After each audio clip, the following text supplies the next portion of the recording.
My fellow Americans, welcome. I'll skip the intro and get straight to the story. No doubt you've heard the headlines. Donald Trump calls for bloodbath if not elected. The leftist media is in an uproar.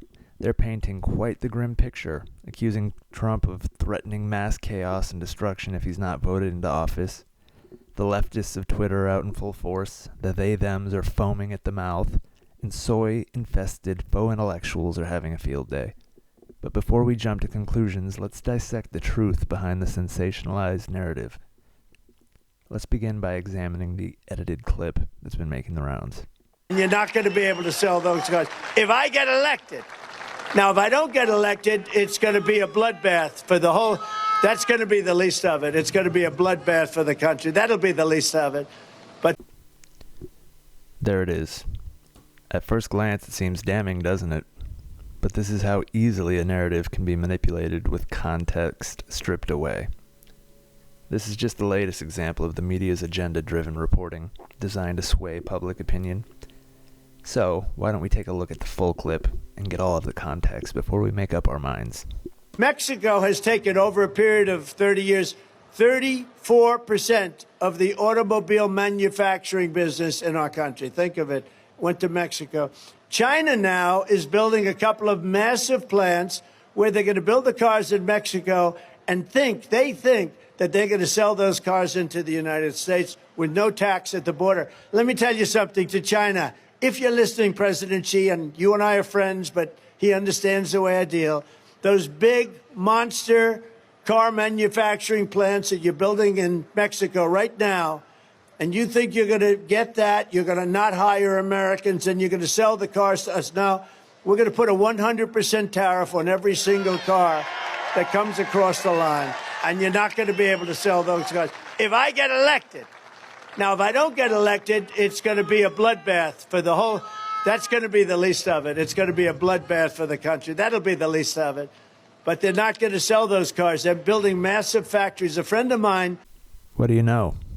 The context changes everything, doesn't it? Trump's statement was a critique of the current administration's policies regarding the automotive industry. Right? Not a call for violence.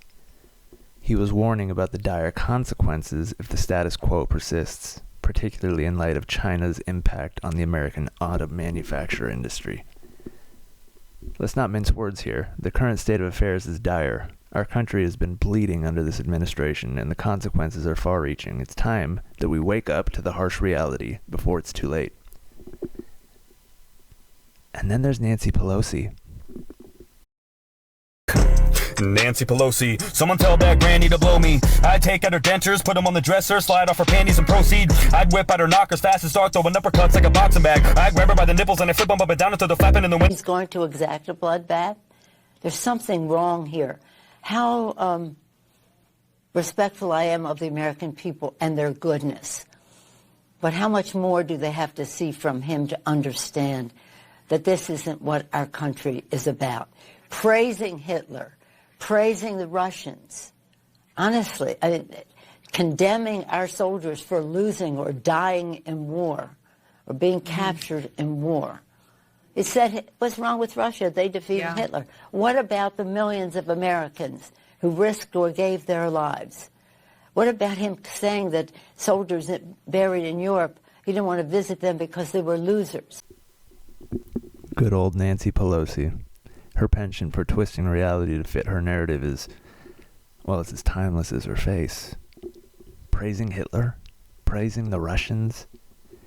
Nancy's always had a way of bending reality to fit the narrative, hasn't she? Condemning our soldiers for dying or being captured in war.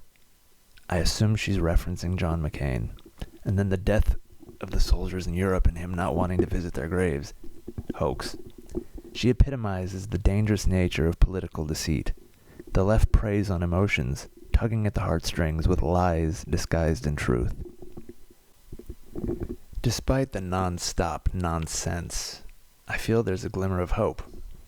In recent weeks, I've sensed a shift, a quiet revolution brewing beneath the surface. It feels like our side is gaining traction, finally breaking through to the mainstream. The tide is turning, and in my next video I'll delve into why and how this shift occurred, We're at a pivotal point in history, and the stakes couldn't be higher. It's time for the truth to prevail, for righteousness to reclaim its place in our nation's narrative. If you found this video insightful, join me on this journey as we delve deeper into the pressing issues and continue our crusade to reclaim our country. Thank you. God bless.